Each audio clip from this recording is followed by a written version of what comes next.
اپنے اس ورثے اور شان پہچان اور شناخت کو اپنی روحوں میں اتار لو اور اپنے آبا کی سرزمین پر فخر سے جیو۔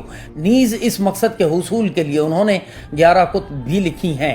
دھرتی جائے کیوں پر آئے، شناخت نامہ، سبز و سفید حلالی پرچم کے محافظ و شہدائے وطن، شان سبز و سفید، 24 چراغ حیدران کے مسیحی ساتھی، افواج پاکستان کے مقامی مسیحی جرنیل، کئی خط ایک متن، سٹوری آف 2 لیٹرز، پاکستان کے مسیحی معمار۔ ان کتب میں بھی مسیحوں کی اسی شناخت کو اجاگر کرنے کے ساتھ پاکستانی مسیحوں کو پاکستانی معاشرے میں درپیش مسائل، دستیاب موقعوں اور ان کی کمزوریوں کے ساتھ توانائیوں کو بھی حقائق و اعداد و شمار کے ساتھ اجاگر کیا گیا ہے۔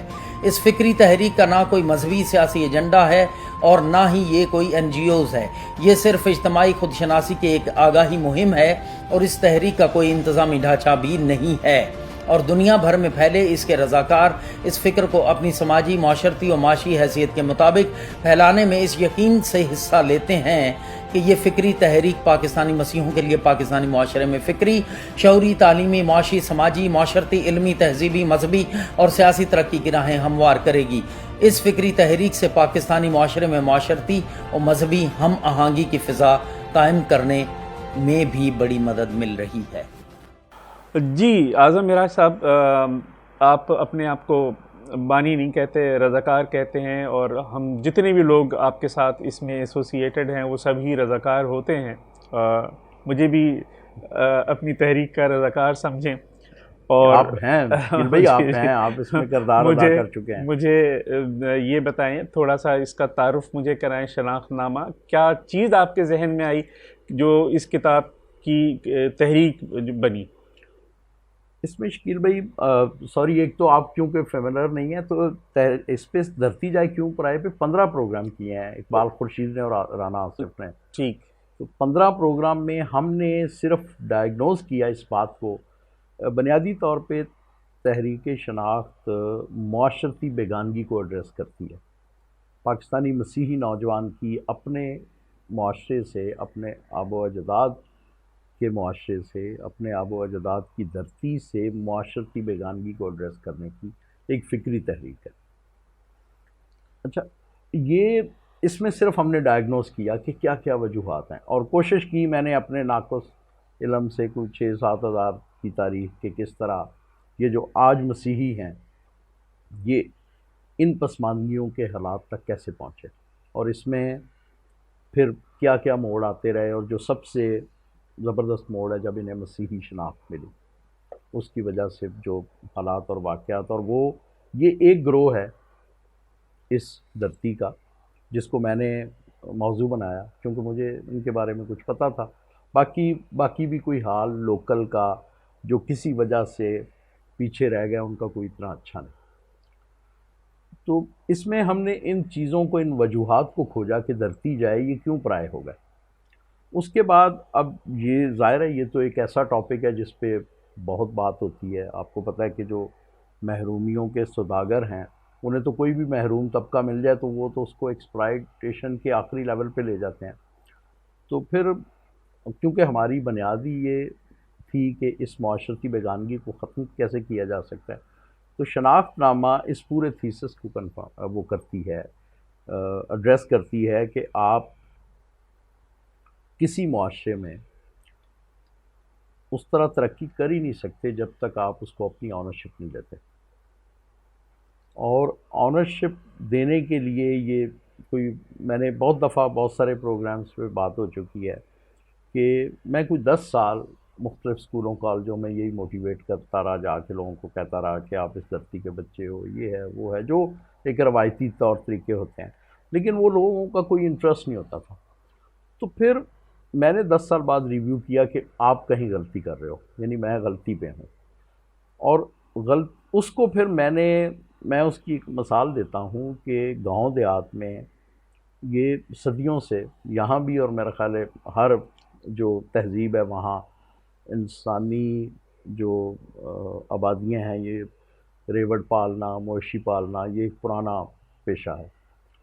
تو گاؤں دیہات میں نے اپنے بچپن میں دیکھا ہے کہ جو چرواہے ہوتے ہیں، جو پروفیشنل چرواہے ہوتے ہیں، ایک تو ہوتا ہے نا کہ آپ اپنے خود ہی ریوڑ لے جاتے ہیں چرانے کے لیے، اور ایک پروفیشنل بھی ہوتے ہیں چرواہے جو پورے گاؤں کے، پورے بستی کے مال مویشی اکٹھے کر کے صبح لے جاتے ہیں اور شام کو ہر گھر تک وہ ایک پورا ایک نظام چل رہا ہوتا ہے نیچرل کہ وہ شام کو پہنچ جاتے ہیں. اچھا اس میں کوئی 10 جانور والا بھی ہوتا ہے, کوئی 20 والا بھی ہوتا ہے, اور اس سے زیادہ والوں نے تو اپنے ذاتی ملازم رکھے ہوتے ہیں, 2 4 5 والا بھی, اور کوئی ایک آدھ بکری, کوئی گائے کا بچہ, کوئی بھینس کا بچہ جس کو پنجابی میں وچھی کٹی کہتے ہیں وہ بھی ہوتے ہیں. شام کو جب وہ ریوڑ واپس آ رہا ہوتا ہے نا, تو اگر فرض کریں کہ میں کہہ رہا ہوں شکیل بھائی آئیں ذرا شہر چلنا ہے یا بازار چلنا ہے یا دکان پہ چلنا ہے, شکیل بھائی کہتے ہیں کیونکہ وہ جب جانور واپس آتے ہیں نا تو اس کو باندھنا وہ اس کا انتظام کرنا ہوتا ہے. تو شکیل بھائی کہیں گے کہ میرا مال آ رہا ہے, میں ابھی نہیں جا سکتا. اب مال از اسٹینڈ فار ریورڈ, تو شکیل بھائی کی چاہے اس میں ایک بکری ہو, بچیا ہو یا بکری ہو, تو وہ اس نے اس پورے ریوڑ کو آنرشپ دے دی. صحیح. تو یہ پھر مجھے 10 سال بعد میں نے ریویو کیا کہ جب تک آپ کسی کو اس سوسائٹی میں اس کا اسٹیک نہیں دکھاتے تو وہ کیسے اس سے جڑے گا. اب اس طرف کام کیا ہمارے ایک پروفیسر سلامت اختر صاحب ہیں, انہوں نے بڑا شاندار کام کیا. انہوں نے تحریک پاکستان کے جو گمنام کردار ہے اس کے نام سے کتاب لکھی اور بڑا اعلیٰ کام, اس میں انہوں نے ہندو کردار بھی ڈالے, پارسی بھی ڈالے, میجورٹی مسیحیوں کی تھی. تو لیکن اس طرح پراپر میں نے پھر اس کو ریویو کیا اپنی غلطی کو, اور پھر دھرتی جائے کیوں پرائے سے ایک چیز جو ڈائگنوز ہوئی تھی کہ آپ اس دھرتی کے بچے ہو, آپ کہیں باہر سے نہیں آئے, آپ کے جو اجداد تھے وہ یہیں تھے. وہ حالات کے جبر, تاریخ کے مختلف موڑ پر, اور ایک موڑ یہ آیا کہ انہیں مسیحی شناخت مل گئی جو کہ ایک بہت قابل فخر شناخت ہے ہمارے اجداد کا. وہ فیصلہ بہت ڈیفینیٹلی آپ جہاں جنم لیتے ہیں آپ اس پہ پراؤڈ ہوتے ہیں. تو اس کے بعد لیکن وہ جو ان کی پسماندگیوں کا سفر تھا وہ نہیں رکا, بہت سارا اس میں فرق آیا, بہت ساری تبدیلیاں آئیں, کیونکہ جو وہ خدا کے نیک بندے تھے وہ ان کی مذہبی شناخت دینے کے ساتھ ساتھ ان کی سماجی اور معاشرتی بحالی کے یہ جو ادارے آپ کو نظر آتے ہیں یہ اسی وقت کے ہیں. تو وہ جو پہلا نقطہ اس میں کہ آپ اس دھرتی کے بچے ہیں, اس کے بعد پھر ریاست, کسی بھی جو ریاست وجود میں آئی, پاکستانی مسیحوں یا اور بہت سارے لوگوں کے جو یہیں کے تھے, ان کے اجداد کی سرزمین پہ جو ریاست بنی, تو اس کی ظاہر پوری ایک تاریخ ہے. جنگ آزادی میں جن لوگوں نے حصہ لیا ان کی اولادیں آج بھی فخر کرتی ہیں, چاہے سوسائٹی اس کو مانے نہ مانے, لیکن ان کے لیے ایک وہ نقطہ تو ہے نا پرائڈ کا. تو وہ ڈھونڈ ڈانٹ کے کردار, کچھ سلامت پروفیسر صاحب کے کتاب سے زیادہ انہی سے مدد ملی, کچھ تاریخ سے, کچھ ادھر ادھر ڈھونڈ ڈانٹ کے. تو سیکنڈ نقطہ یہ کہ آپ کے نوجوانوں کو یہ بتانا کہ آپ کے اجداد کا اس آزادی ہند میں بھی کردار ہے, وہ کہ وہ تھوڑا ہے, کیونکہ وہ ایک بہت ہی اس کا ایک سماجی پہلو ہے کہ جن لوگوں سے یا جن لوگوں کے ذریعے ریاست اپنا حکومت برطانیہ کے ساتھ ہی وہ صوفی آئے تھے نا, اور ظاہر ہے وہ حکومت سے بھی ان کے تعلق ہوتے ہی تھے, اور ایک اس کی وجہ تو یہی تھی. تو جن لوگوں سے آپ کو دین ملا تھا, دینی شناخت ملی تھی, ان کے اگینسٹ جانا یہ بڑا مشکل کام ہے.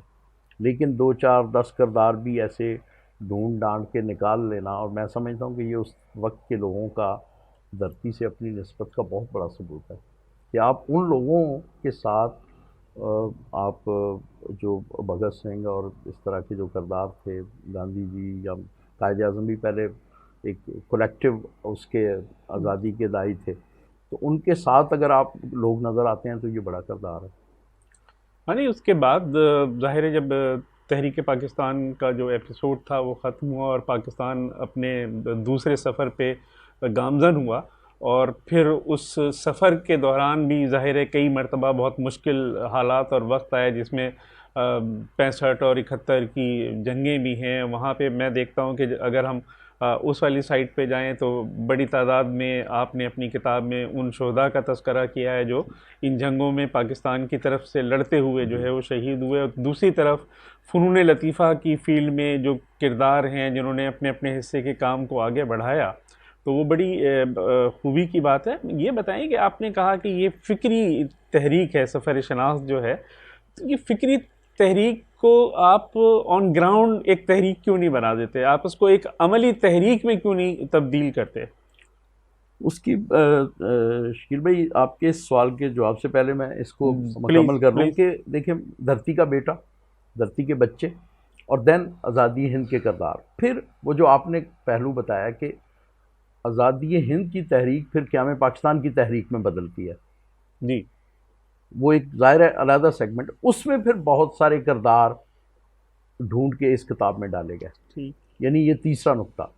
چوتھے میں پھر جو جس کی طرف آپ نے نشاندہی کی, اور وہ آپ کا بڑا پسندیدہ ٹاپک ہے, کہ قیام پاکستان کے بعد پھر اس معاشرے کی, اس ملک کی تعمیر و تشکیل میں, اور جس میں ظاہر ہے کوئی ہزاروں پیشے بن کے کوئی معاشرہ بناتے ہیں. اس میں لازمی نہیں کہ صرف فوجی ہوں, صرف بیوروکریٹ ہی ہوں, اس میں فنون لطیفہ والے بھی ہیں, اس میں مزدور بھی ہے, اس میں کوئی گلی صاف کرتا ہوا بندہ ہے, اس کا بھی کنٹریبیوشن ہے. یہ ایک علیحدہ بات ہے کہ ہماری سوسائٹی نہیں مانتی. تو وہ پھر جو قیام اپنا تعمیر پاکستان کے کردار ہیں وہ اس میں ڈالے. اس کے بعد پھر پانچواں نقطہ یہ تھا کہ اس میں دفاع پاکستان کے جو کردار ہیں. اب وہ دفاع پاکستان لوگ ایک بلکہ ایک غلط فہمی, غلط علام پھیل گیا کہ شاید اعظم معراج صرف دفاع پاکستان میں مسیحیوں کے کردار کی بات کرتا ہے, جبکہ ہم اس کو اس طرح باقاعدہ ایک پورے سسٹم کے وہ بھی ایک حصہ ہے. اور اس کے بعد پھر چھٹے نقطے پہ کہ آپ یہ ساری اپنی نسبت اس معاشرے سے جان کر اس کو اچھی طرح اپنی ذات سے خود آگاہی کریں, خود شناسی کریں, اور پھر شان سے جئیں اس معاشرے میں. چھٹا نقطہ اس کا یہ تھا. اب جو بات آپ نے کی کہ جی اس کو آرگنائز یا اس کا کوئی تنظیمی ڈھانچہ ہونا چاہیے, تو وہ دیکھیں پاکستانی مسیحی پورے ملک میں پھیلے ہوئے ہیں, اور 2017 کے سینسس کے مطابق کوئی تقریباً 33 لاکھ لوگ ہیں. 33 لاکھ لوگوں کے بے تحاشا مذہبی ڈینومینیشن ہے, بے تحاشا ہر سیاسی پارٹی میں ہے, اور ہر سیاسی پارٹی کے علاوہ پھر لوگوں کی اپنی بھی سیاسی پارٹیاں ہیں. اس کے بعد پھر این جی اوز کا کلچر بہت ہے, کیونکہ جہاں لوگ محروم ہوتے ہیں اشرافیہ کی بدولت, سرمایے کی غیر منصفانہ تقسیم کی وجہ سے, سماجی ناانصافی کی وجہ سے, وہاں پھر آپ کو پتہ ہے کہ اس طرح کا کلچر بہت پنپتا ہے. اچھا, پھر ہمارے پاس کوئی 2,500-3,000 اسکولوں کا نیٹ ورک ہے. اب فرض کریں کہ تحریک شناخت ایک ڈھانچہ بنا لیتی ہے, تو وہ جو روایتی ہوتے ہیں کہ آپ کو یقین نہیں آئے گا کہ اتنی تنظیمیں ہیں, اتنی سیاسی جماعتیں ہیں, اتنی این جی اوز ہیں, اور اتنے چیئرمین ہیں کہ آپ سوچ نہیں سکتے. تو اگر ہم بھی اس طرح کا ڈھانچہ بنا دیں تو ہم ایک ان 33 لاکھ لوگوں کو یہ جو فکر دے رہے ہیں وہ پھر محدود ہو جائے گی. اب ہم کرتے کیا ہیں, ہمارے رضاکار کیا کرتے ہیں؟ وہ کہتے ہیں کہ یہ جو اسکولز ہیں یہ ڈینومینیشن سے بالا تر اگر ہیں تو آپ یہ والی فکر جو ہے یہ کیوں نہیں اس میں پھیلاتے, یا آپ کا جو بھی کوئی سیاسی ایجنڈا ہے اس میں اس فکر کو کیوں نہیں آپ ڈال دیتے. تو اس لیے میں نہیں سمجھتا کہ ہمیں اس کی ضرورت ہے, کیونکہ وہ سارے فورم, کیونکہ ہم ہر اس بندے کی بات کرتے ہیں جو پاکستانی مسیحی ہے, بلکہ اس کا ماڈل ایسا ہے کہ وہ کوئی بھی محروم طبقہ اس ماڈل پہ بات کر سکتا ہے, اور بغیر اختلاف کیے, بغیر کوئی بہت جو روایتی جدوجہد ہوتی ہے انقلاب کی اس سے ہٹ کر صرف فکری انقلاب لایا جا سکتا ہے. اعظم معراج, اس سارے سلسلے میں جو ہم ابھی بات کر رہے ہیں آپ کی کتاب شناخت نامہ پہ, اس پہ ہم آپ سے مزید اور بات کرتے ہیں, کیونکہ تھوڑا سا ہمیں ایک وقفہ لینا ہے. ناظرین, ایک بریک کا ٹائم ہے, اس بریک کے بعد آپ کی خدمت میں دوبارہ حاضر ہوتے ہیں اور اعظم معراج سے اس کتاب کے بارے میں مزید بات کرتے ہیں.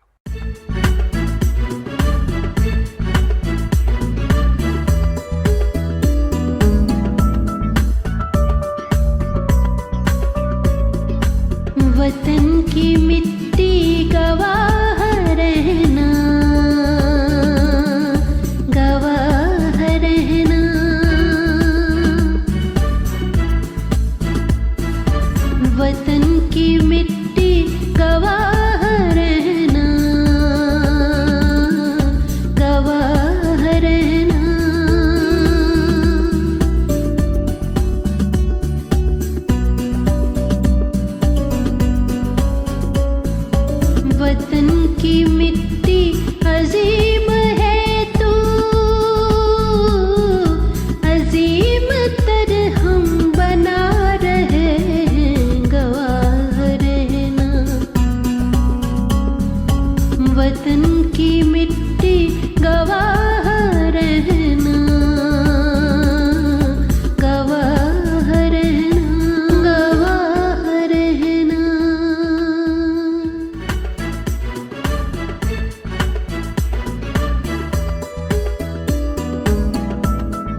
ناظرین BTL TV کے 19ویں پروگرام میں وقفے کے بعد دوبارہ سے حاضر ہیں اور اعظم معراج ہمارے ساتھ ہیں. اعظم، اب ہم جتنی بھی بات کریں گے وہ خصوصاً اس کتاب کے اور اس کتاب میں جو کردار آپ نے ڈسکس کیے ہیں اس کے بارے میں ہم بات کریں گے. تو اب چوائس آپ کی ہے کہ آپ کس کے بارے میں پہلے بات کرنا چاہیں گے؟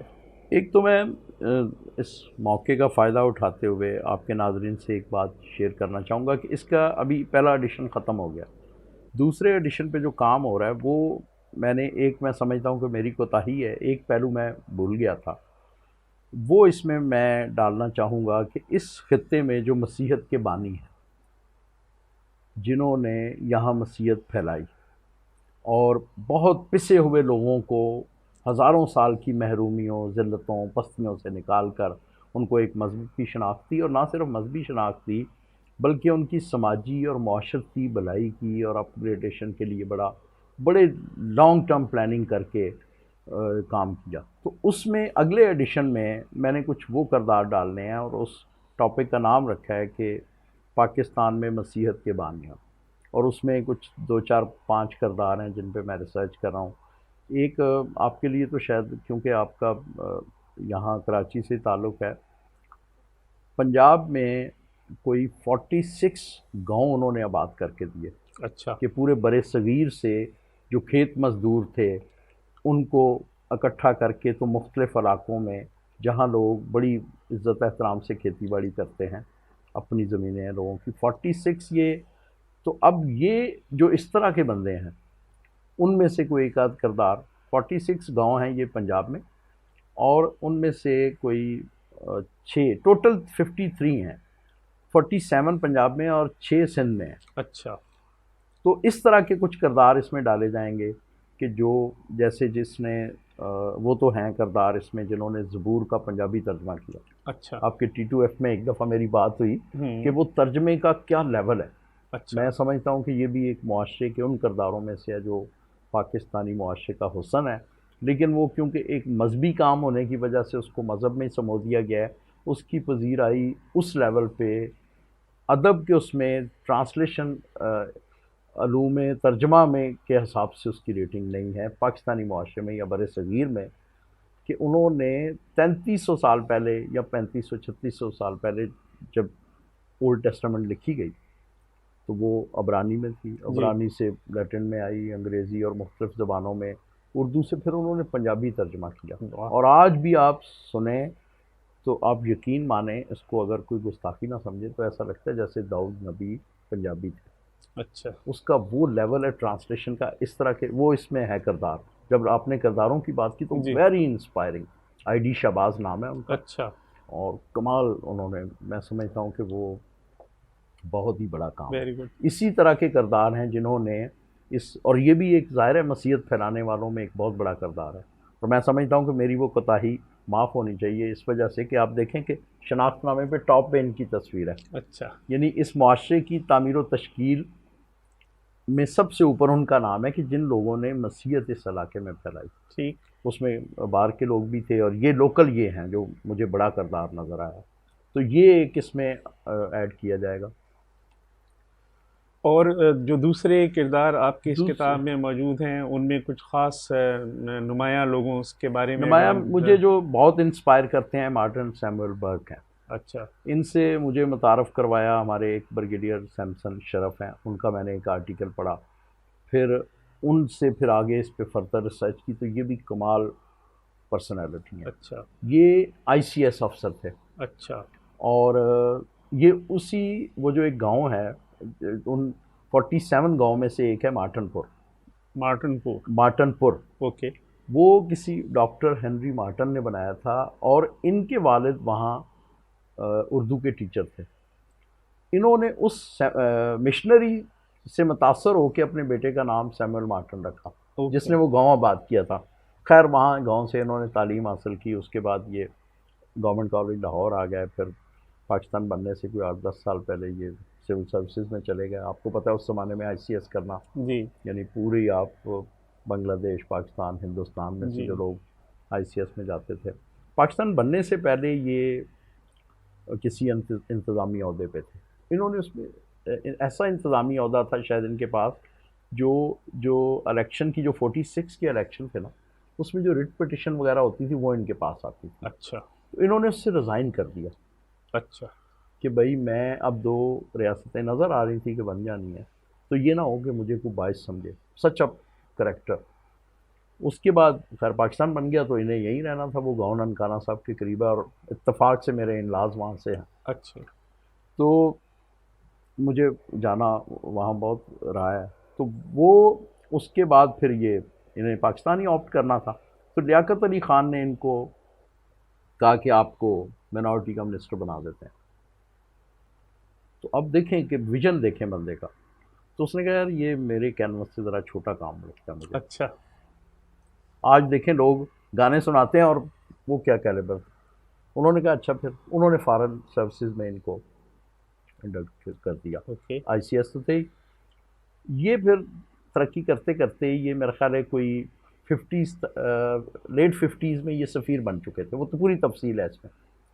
سفیر بننے کے بعد ان کا جو سب سے بڑا کارنامہ ہے جو تاریخ بتاتی ہے، پھر یہ ریٹائرمنٹ کے بعد یہ چلے گئے انگلینڈ سیٹل ہو گئے، اور 2010 میں ان کی ڈیتھ ہوئی ہے کوئی 100 کی ایج میں. اچھا. یہ پھر پوری دنیا میں لیکچرز دیتے تھے، اور ہارورڈ یہ وہ 2-3 انہوں نے کتابیں لکھی ہیں بڑی اعلیٰ لیول کی. اور جو ان کا بڑا کارنامہ جو بہت انسپائرنگ ہے وہ یہ ہے کہ یہ ایک زمانے میں لیٹ 50s میں یہ امریکہ اور کینیڈا کا مشترکہ سفیر ہوتا تھا. اچھا. یہ وہاں سفیر تھے. تو جب یہاں ہمارے پڑوسی نے، میں اکثر کہتا ہوں کہ لوگ جڑواں بھائیوں کے ساتھ پیدا ہوتے ہیں، پاکستان کی پیدائش جڑواں دشمن کے ساتھ ہوئی. جو بھی حالات تھے کہ ایک دوسرے کو ایکسیپٹ نہیں، مطلب انہوں نے تو خاص کر ان کا تو ایک وہ مذہبی معاملہ تھا تو انہوں نے نہیں کیا. تو انہوں نے اس وقت وہاں بینگ اے ایمبیسڈر اپنی ضرورتیں بتانی شروع کی کہ ہمارا پڑوسی کو پتہ ہے ہمیں چاہیے یہ ایٹمی پالیسی. تو یہ اس ٹیم میں تھے جنہوں نے بنیاد رکھی. اچھا. اب یہ پاکستانی مسیحوں کو جو فارن سروسز میں جانے والے ہیں یا اس طرح کے، اور میری ہلالی صاحب سے میری یاد اللہ ہے، ان کے ظاہر والد وغیرہ چچا ظفر ہلالی صاحب. جی ظفر ہلالی صاحب کے والد اور چچا، ان سے ان موضوع پہ بات ہوئی تو وہ بھی بتاتے ہیں کہ ہی مطلب. تو یہ بڑا انسپائرنگ کریکٹر ہے جو پاکستانی معاشرے کی تعمیر و تشکیل ہے. اس کے بعد پھر آپ آگے آ جائیں تو جو فنون لطیفہ کے بیوروکریسی میں، یہ پھر ایک اور بیوروکریسی میں ہمارے، آپ دیکھیں اس سوسائٹی کے یہ والے جو پہلو ہیں نا، یہ اجاگر کرنے بہت ضروری ہیں بچوں کو انسپائر کرنے کے لیے، کہ آپ کے اب تک کے کوئی 3-4 لوگ فارن سروسز میں گئے، ان میں سے 2 سفیر تک پہنچے.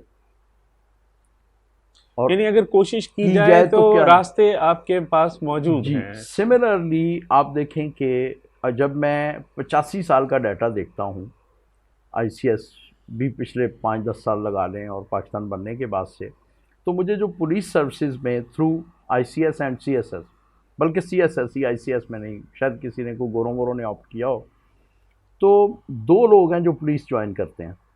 ایک کی جوانی میں ہی ایز ایس پی ان کی ڈیتھ ہو گئی، شادی خان ان کا نام تھا، اور اسی کورس کے دلشاد نجم الدین، ابھی ان کی 2018 میں شاید ڈیتھ ہوئی ہے، 19 میں، وہ آئی جی تک پہنچے. جی ہاں. یعنی آپ کا ایک ہی آدمی اور وہی آخری اس رینک تک پہنچا. تو یہ والے پہلو نوجوانوں کو بتانے اس کہ آپ کی یہ شناخت رہی ہے. اب دیکھیں کہ آپ نے اس کے بعد آپ کے پاس کوئی 70-72 سال میں کس اور بچوں نے گئے سول سروسز میں گئے، لیکن پولیس سروس اڈاپٹ ہی نہیں کی. لیکن اگر آپ کریں تو آپ کے پاس چانس، تو یہ مثال تو ہے نا، مثال موجود ہے. بالکل بہت بڑی مثال ہے کہ ایک ہی آدمی جو لیونگ تو ایک ہی تھا نا، تو وہ آخری سیڑھی تک پہنچ گیا.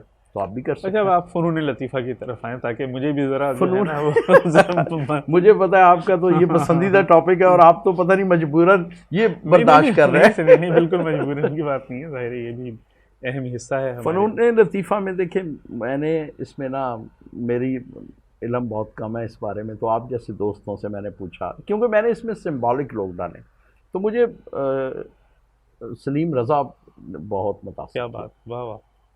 آپ کے فیوریٹ، میرے اور فیوریٹ بالکل. ہمیں بھی ان کے ایک آدھ گانے کے علاوہ تو سمجھ نہیں آتے. بس ظاہر ہے سب چیزیں ہی اچھی ہوں گی، لیکن مقصد تو یہ ہے کہ سوسائٹی میں آپ کس طرح نمایاں ہو سکتے ہیں.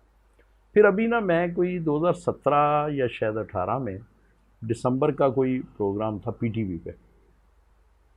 تو باقی ان کی دیکھیں وہ تو آپ بہتر بات کر سکتے ہیں، ان کے جو فن ہے، جی بالکل. مجھے اتنا نہیں پتا. تو مجھے وہاں نا ایک پروڈیوسر ملے. میں جب انٹرویو دے کے نکلا تو اس کو جب پتہ چلا کہ یہ کس طرح کے جنون میں گرفتار ہے، تو انہوں نے کہا جی آپ کو سلیم رضا صاحب کے بارے میں ایک میں اور چیز بتاؤں. میں نے کہا جی بتائیں. انہوں نے کہا کہ آپ کو پتہ ہے کہ 65 کی جنگ میں سب سے زیادہ ترانے لکھنے کا آزاد بھی انہیں کے پاس ہے. گانے کا ترانے گانے کا، ہاں، سوری ہاں. گانے کا. تو میں نے کہا نہیں یہ تو میرے علم میں نہیں، بلکہ یہ شاید بہت کم لوگوں کو. آپ کو پتہ، نہیں، میں مجھے- سمجھتا ہوں کہ آپ مجھے اتھارٹی نہیں- ہیں میوزک نہیں، وغیرہ مجھے پہ، نہیں- لیکن مجھے نہیں پتا. اگر آپ کو بھی نہیں پتا. پھر انہوں نے مجھے تفصیل بھی بھجوائی. ہوں. تو اگلے ایڈیشن میں ہم وہ بھی ان کے وہ ترانوں کے پورے بول اچھا. سارے، اور اس بندے کی میرا خیال ہے مجھے نہیں لگتا کہ اس کو چیلنج کیا جا سکتا ہے. اس نے پورے نغمے لکھ کے مجھے بھیجے. اچھا گڈ. اور وہ یہ ظاہر ہے ایک کس لیول کا کام ہے. اب پاکستانی مسیحی جو اس فکری تحریک کا جو فوکس پوائنٹ ہے کہ یہ والی چیزیں اجاگر کرنے کی کتنی ضرورت ہے. اچھا، میں جتنی میری نالج ہے پاکستان میں آرٹ کلچر اور لٹریچر کے ریفرنس سے، خاص طور پہ اگر ہم میوزک کی بات کریں تو میوزک میں ہماری جو مسیحی برادری ہے وہ آج بھی بڑے پیمانے پہ کسی نہ کسی حوالے سے کسی نہ کسی طرح سے شامل ہے. یا تو انسٹرومنٹس پلے کرتی نظر آ رہی ہوتی ہے، یا ایون اگر اے نیئر آپ کو یاد ہو، اور اس کے بعد بھی بہت سارے لوگ ہیں، بینجامن سسٹرز تھیں، اور پھر اس کے بعد بھی، اور اس کے بعد بھی بہت سارے لوگ ہیں.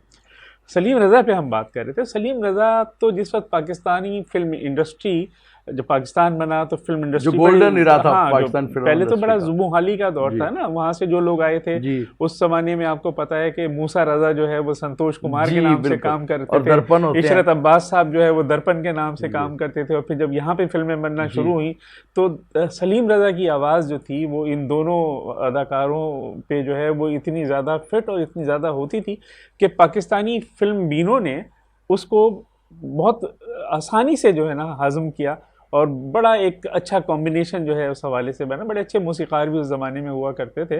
تو سلیم رضا کو آپ نے اس میں شامل کیا ہوا ہے، اور سلیم رضا کا بہت بڑا کنٹریبیوشن ہے پاکستان فلم انڈسٹری کے لیے، اور بہت دیر تک رہا. بعد میں پھر وہ جب آہستہ آہستہ ظاہر ہے کہ ہر عروج پہ زوال بھی آتا ہے، چنانچہ ان پہ بھی ایک آیا ڈکلائننگ افیکٹ جو تھا. پھر وہ کینیڈا یہاں سے چلے گئے تھے. اس کے بعد یہ جو آپ نے ٹیکنیکل جو درپن اور سنتوش والی بات کی، تو میں نے جب آپ جیسے کرٹکس کے مضمون پڑھے اس موضوع پہ، تو کمیونٹی کے اندر تو ظاہر ہے وہ یہ ایک جو ہوتا ہے محرومیوں والا معاملہ، اس کو اجاگر کیا جاتا ہے. لیکن لوگوں نے جو ان بائس قسم کی جو فن کو سمجھنے والے لوگ تھے آپ کی طرح کے، انہوں نے اس پہ یہی کہا کہ کیونکہ سنتوش اور درپن کا عروج سے نیچے کی طرف ڈاؤن فال تھا، اور ان کی جو آواز تھی وہ ان پہ ایک امیج بن چکا تھا، تو نئے ہیروز کے ساتھ بھی، تو یہ بھی ان کی جو ٹیکنیکل جو نیچے کی طرف جانے کا سفر تھا، ایک ریزن تھی یہ بھی. لیکن ان کا باقی فن اور جو جس طرح وہ کانوں میں رس گھولتی ہے ان کی آواز، وہ آج بھی میرا خیال ہے جانے بہاراں تو جانے بہاراں اے دل کسی کی یاد میں ہوتا ہے، اور ان کی صورت نظر آئے تو غزل کہتے ہیں.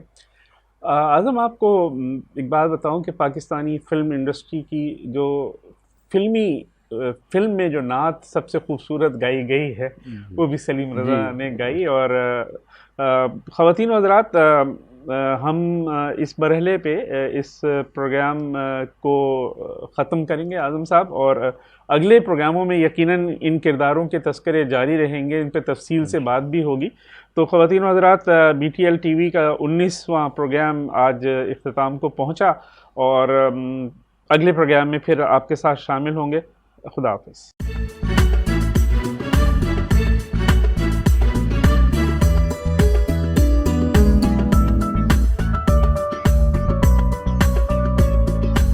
وطن کی مٹی گواہ رہنا، گواہ رہنا.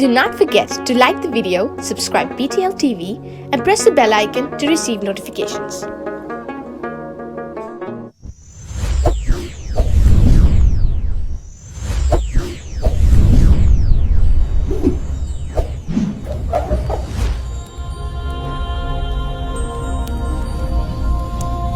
Jesus is the light of the world. Do not forget to